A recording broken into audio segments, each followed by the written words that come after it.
Bon test là.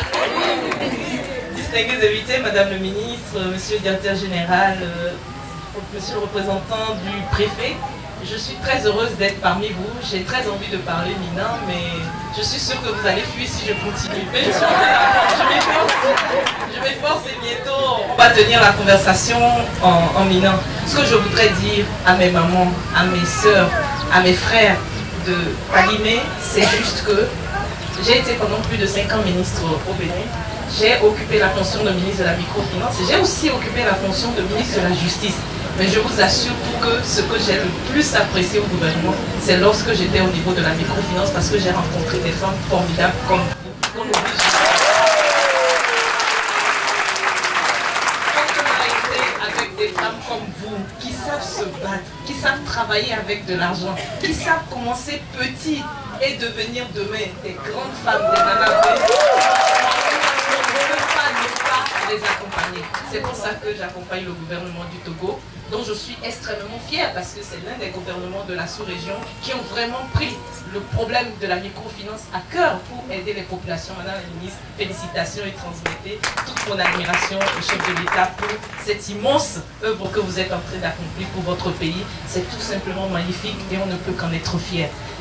Mesdames et messieurs, je voudrais simplement partager un petit témoignage avec vous. Vous savez, dans nos pays, tout le monde n'est pas de la même obédience politique.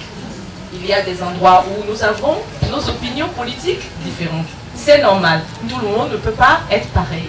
Mais simplement sur les questions de développement, nous devons rester unis. Et c'est ce que les bénéficiaires de microcrédit au Bénin ont démontré.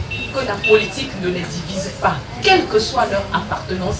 Quand ils sont sur des questions de microfinance, ils s'entendent. Les femmes, les groupements de femmes, les hommes aussi qui sont des bénéficiaires, aucun opposant ou aucun politicien ne vient leur dire ne remboursez pas. Parce que vous êtes très intelligente, vous êtes aussi intelligente que les femmes de microfinance au Bénin. Quand les opposants ou les politiciens viennent leur parler, elles leur répondent ceci. Est-ce que c'est vous qui allez demain venir nous aider à travailler? Est-ce que c'est vous qui allez nous prêter l'argent? Et aujourd'hui, pour vous faire un témoignage extraordinaire, au Bénin, ce sont les opposants qui le plus militent pour qu'on donne plus de budget aux microfinances. Lorsque moi j'allais défendre le budget de mon ministère quand j'étais ministre de la microfinance à l'Assemblée, c'était les députés de l'opposition qui disaient ah non, plutôt que de jeter l'argent dans les autres projets dont on ne voit jamais les résultats, voilà un projet où chez nous, on voit que les femmes de plus en plus sortent de la pauvreté, qu'elles soient de l'opposition ou non. Donc, il faut aider la dame, donner plus d'argent au ministère de la microfinance et vous verrez les résultats. Et c'est ça qui a démontré ce qui s'est passé au Bénin. Et aujourd'hui, les femmes du Bénin, progressivement, sortent de la pauvreté. Mieux, Madame la ministre vous dira, grâce à notre programme de microfinance et à d'autres programmes sociaux, le Bénin aujourd'hui dans la zone UEMOA est le pays qui a le plus faible taux de pauvreté. C'est ce que je souhaite au Togo. Je vous remercie.